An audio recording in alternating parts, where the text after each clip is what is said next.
하나님 말씀 마태복음 15장 29절에서 39절 말씀입니다.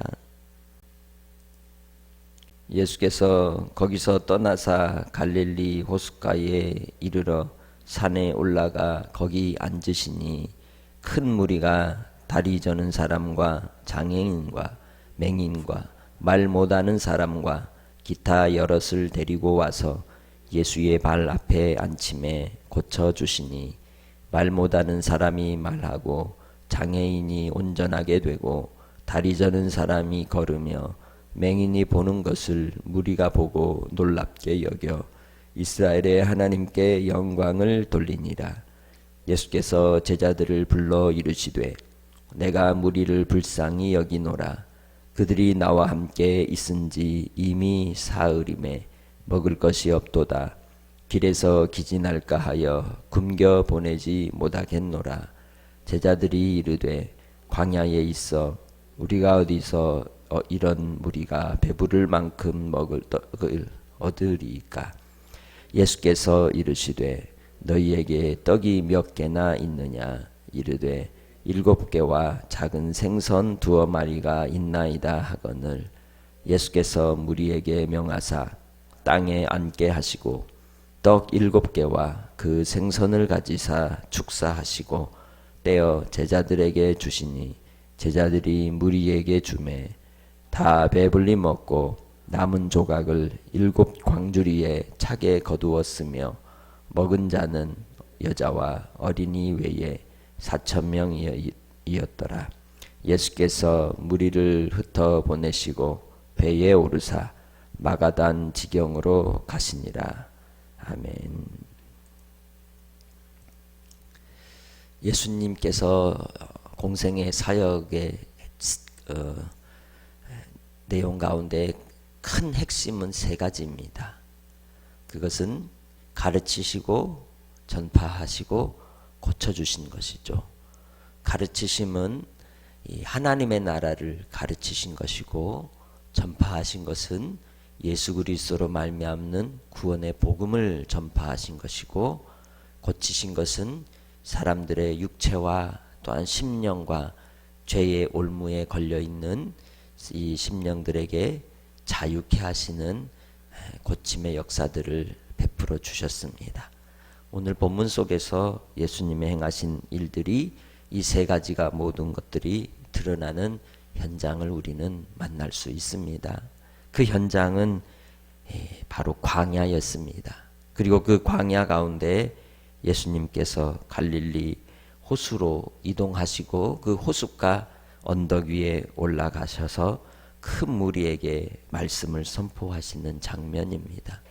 마태복음은 예수님께서 사역을 하실 때 사역의 시작과 마침을 들어가시고 오르시고 또 나오시고 이렇게 떠나시고 이런 장면의 전환이 분명하게 시작과 마침이 나타납니다. 그래서 29절에서도 거기를 떠나사 갈릴리 호숫가에 이르러 산에 올라가 거기 앉으시니 라고 말씀하고 있죠. 그것은 모세가 시내산 언약을 하나님께 받을 때에 산에 올라 40주야를 금식하고 기도하며 하나님을 대하여 만났던 장면과 연결하여서 예수님께서 이 땅에 하신 그 사역이 하나님께로 말미암는 역사임을 보이는 그러한 이 행동의 모습으로 기록하고 있는 것입니다. 예수님은 하나님의 본체이십니다. 그래서 본체이신 예수님이 이 땅에 사람의 몸을 입고 오셔서 우리를 위하여 그 생명으로 우리에게 영원한 생명을 더하여 주시고 이 땅의 삶을 통해 우리가 또한 하나님의 영광을 위하여 하나님의 보내심을 입은 자로서 하나님의 부름을 받은 자로서 살아가도록 우리에게 인도하여 주시는 분이시라는 겁니다. 주님 안에서 우리가 항상 예수로 말미암아 올라가고 예수로 말미암아 앉고 예수로 말미암아 주님의 말씀을 받는 믿음의 삶이 되시기를 주의 이름으로 축복합니다. 그때에 예수님께로 큰 무리가 나왔다고 말합니다. 그들은 멀쩡한 사람들이 아닙니다. 온전한 사람들이 아닙니다. 죄 있다 하는 자, 자기 스스로 죄인임을 자백하고 고백하고 인정하고 예수님 아니고는 방법이 없는 인생들이 주님께로 나아오는 것입니다. 그리고 그들은 바로 예수의 발 앞에 앉았습니다. 고쳐주시기를 바랐습니다. 빌립보서에서 2장에 말씀하는 것처럼 궁극적으로 종의 형체를 가지고 오신 예수님이 자기를 비우시고 우리를 위하여 십자가에 죽기까지 낮아지실 때에 예수로 주님께 이 우리 하나님 아버지께서 부활의 능력으로 일으키시고 모든 만물에 대하여 심판해 주러 오실 때 모든 무릎이 예수의 발 아래 엎드리게 하신다고 하셨습니다. 예수님께서 이 땅에 만왕의 왕으로 그리고 또한 만주의 주로 오셔서 고쳐주시기를 바랄 때 예수님을 하나님의 아들로 예수님을 주로 신하고 인정하는 이들이 온전함을 바라고 나오는 것입니다. 우리가 하나님을 예배하고 하나님을 찾는 이유가 어디에 있겠습니까? 아버지의 온전하심과 같이 또한 우리도 온전함을 바라고 소망하며 나오는 것입니다. 주님께 나올 때 우리는 기대하는 바가 있습니다. 또한 주님께서 이루실 일들을 기다리는 하나님의 백성들인 줄 믿습니다.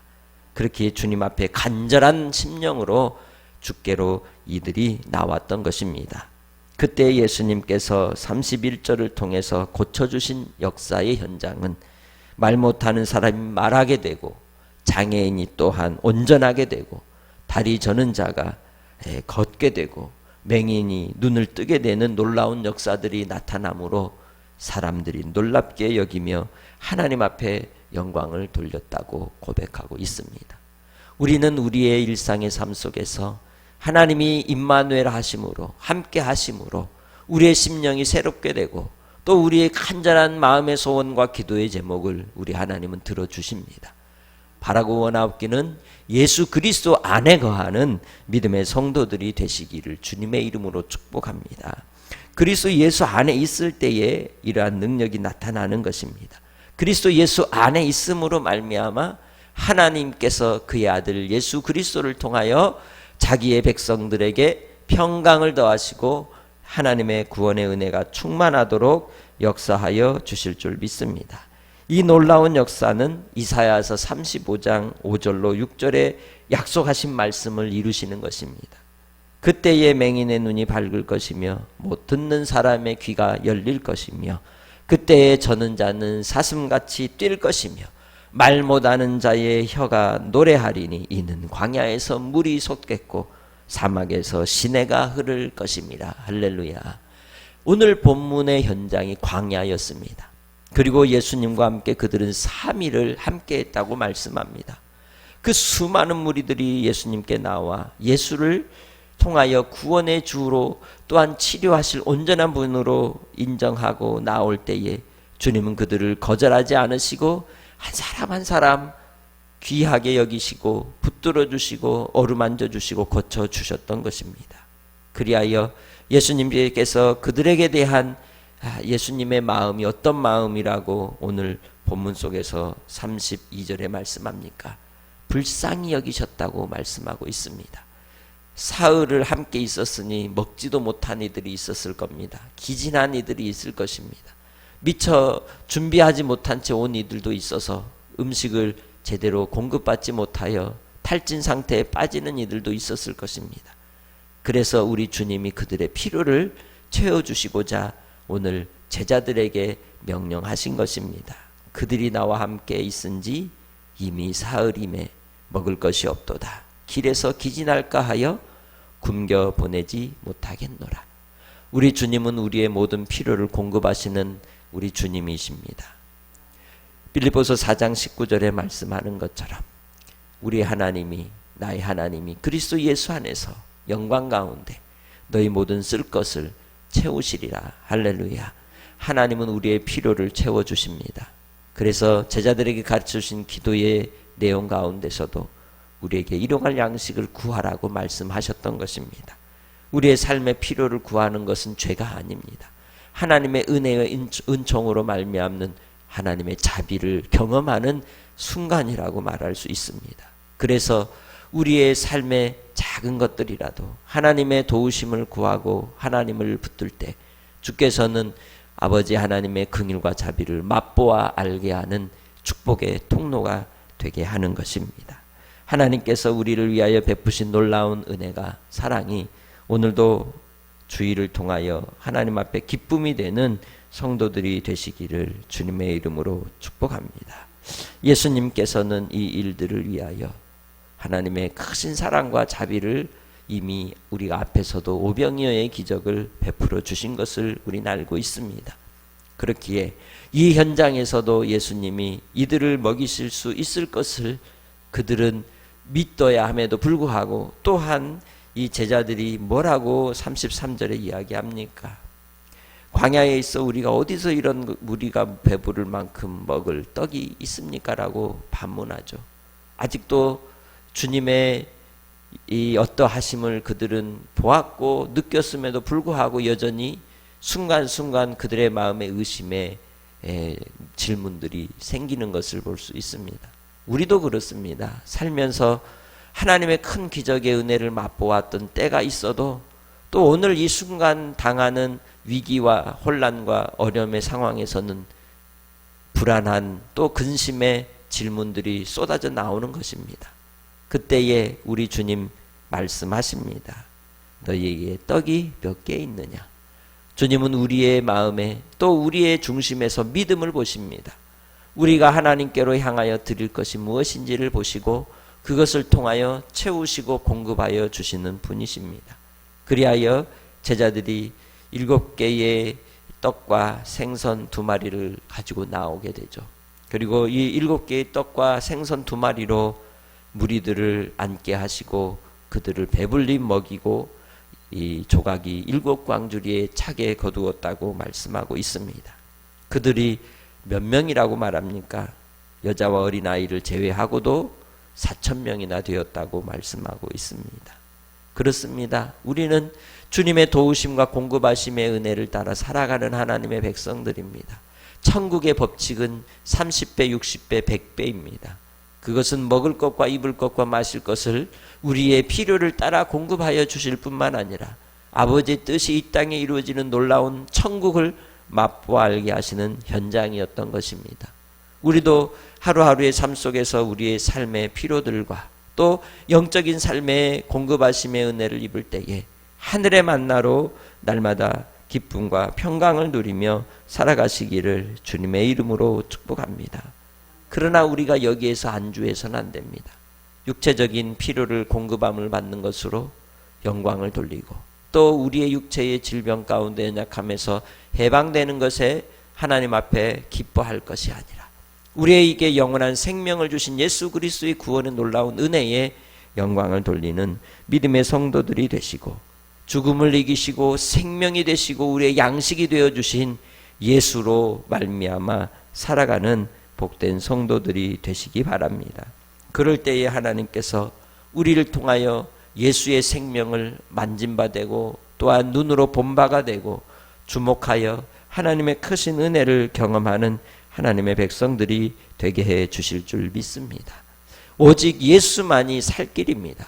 오직 예수만이 우리의 소망이 되십니다.